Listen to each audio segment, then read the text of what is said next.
Hey Mallards, it is Tuesday, and as promised, I'm going to talk about the other show that I went to yesterday. So, this show is put on by the group Totally Human, which is the same crew that did that iBuddy show I went to a few weeks ago, led by a human named Janet that I know from PDT. And I went to a show last night called Mars Raiders. So, iBuddy was game mechanic, but very much like built tension, but very much like a group activity sort of fun thing. Mars Raiders was much more LARPy, very immersive, which I enjoyed. Obviously, I like immersive theater, I'm a fan.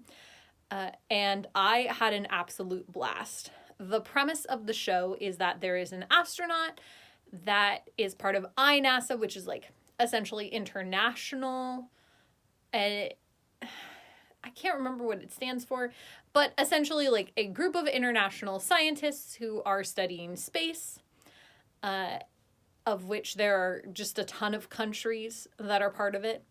And there is an INASA scientist who has gone into outer Earth orbit in order to meet up with a projectile that was sent from Mars that contains this special enzyme that can completely dissolve plastic very quickly, and while dissolving plastic releases oxygen. So essentially, like, let's solve the plastic crisis right now. Wow, what a sci-fi world to put forth.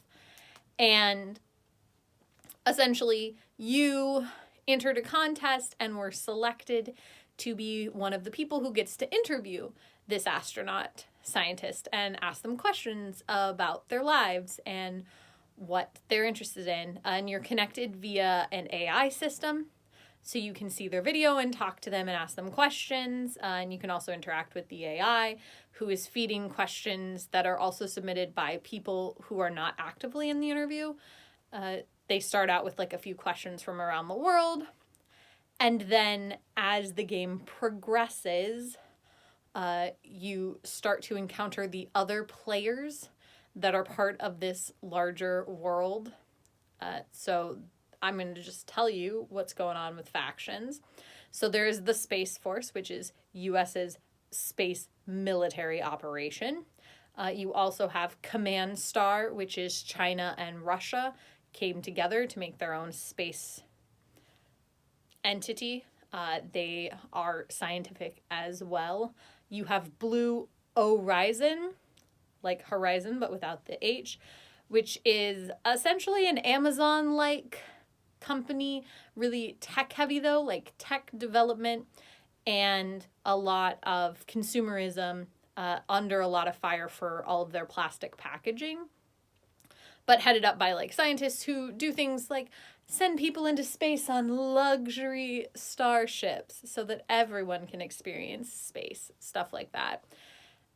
It's got a very like Elon Musk sort of feel to it as well.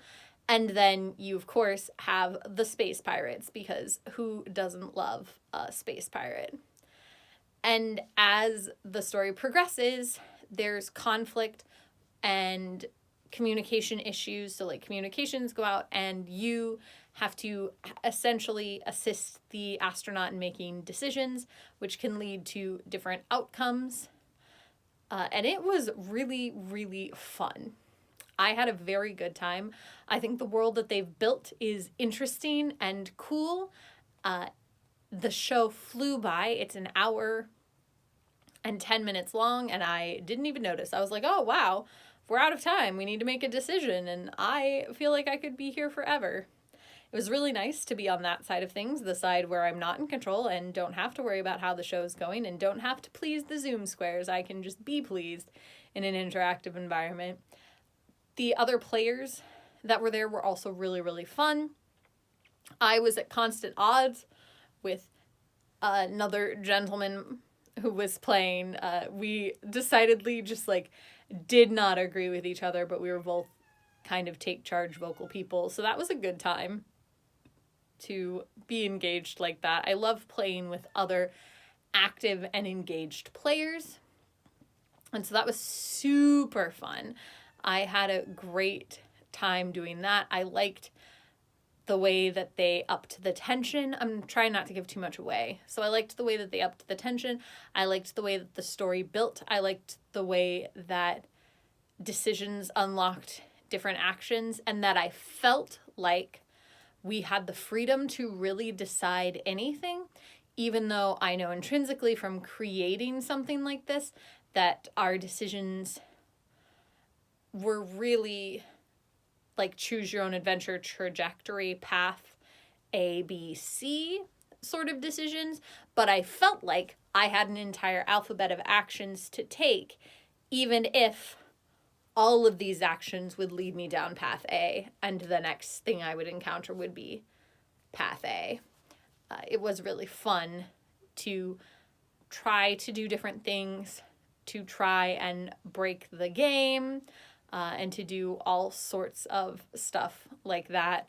I got a shout out at the end of the show for being one of the quickest people to figure out something. They've play tested this and played it several times, and I figured out something very, very, very quickly that other people don't really pick up on, which I think is mostly the way that my mind works in the way that I like to write and design things, and so I'm often able to pick up on clues that other people miss. So I had a very enjoyable time. There's a link down there, of course, to their website. I don't know if Mars Raiders will be back anytime soon. They do something that I think is wild and also maybe brilliant, which is essentially a demand and supply chain, which is if there is demand, they will supply a show rather than supplying shows and trying to get people, like trying to fill the demand.